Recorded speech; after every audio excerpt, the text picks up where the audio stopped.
Hey guys, today we're going to be taking a look at John J. Rambo, as seen in First Blood, and this figure is made by NECA. So this figure is based on Sylvester Stallone as he appeared as Rambo in the movie First Blood. The figure comes packaged with an extra hand, we get a big assault rifle, and we also get a little knife. And this figure is recommended for ages 17 and up. Now I know this is an adult collectible, but 17? What is it with this figure that a 16-year-old might find harmful? So the first thing that strikes about this figure is what on earth is going on with his face?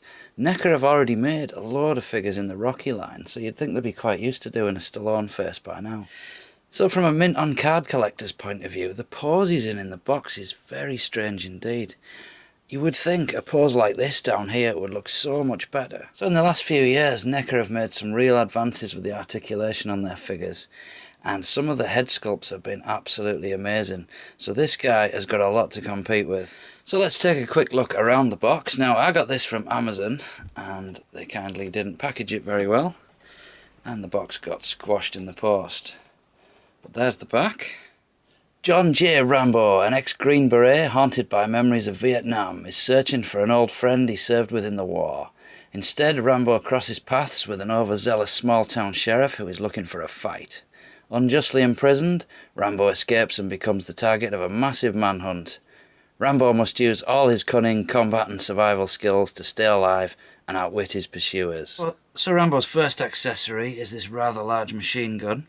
Now it does have a strap that's permanently attached to it, but it's made out of very soft plastic.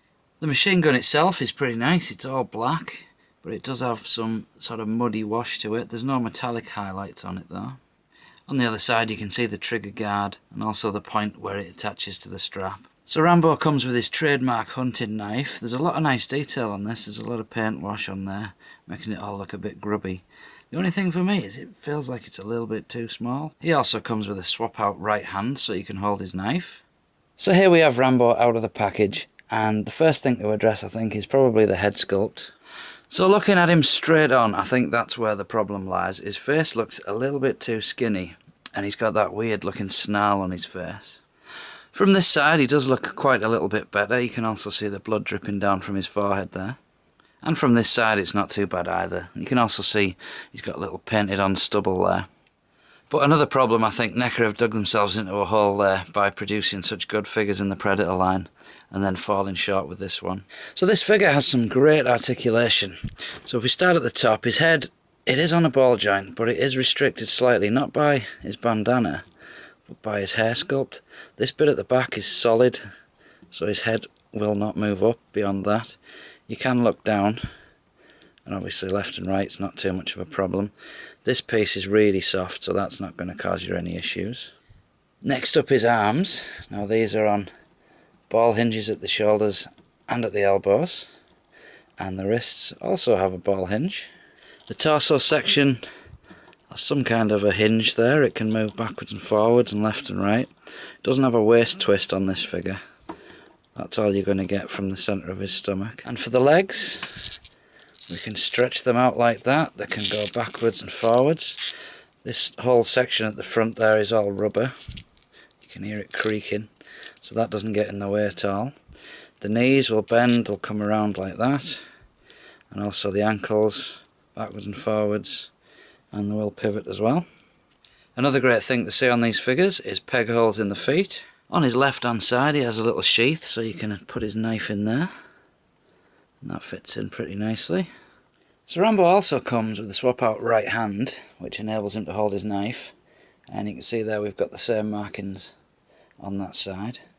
And if we just pop his knife out of there, that'll now slot into there. So it's nice that they included that so you can actually use the knife, but for me the main accessory's always got to be the gun. Due to the way his hand's moulded, you can actually get him to hold the trigger, which is always good to see. Or if you prefer, you can go for the two-handed look, which I think looks much cooler. And although it's very delicate, the strap on the rifle does allow him to carry it on his shoulder. What's also quite cool with this figure is the card art actually can serve as a backdrop. It's very flimsy, but if you mounted that on some card, it would look pretty good behind him. So overall I'm quite pleased with this guy. Yeah, he's not as good as Dutch from the Predator line, but he is still pretty good. and hopefully down the line they'll get the head sculpt right eventually. And the head does come off, so we'll be able to swap them out. Other than that though, he's a damn good figure. So this has been Luke with Rambo. See you next time.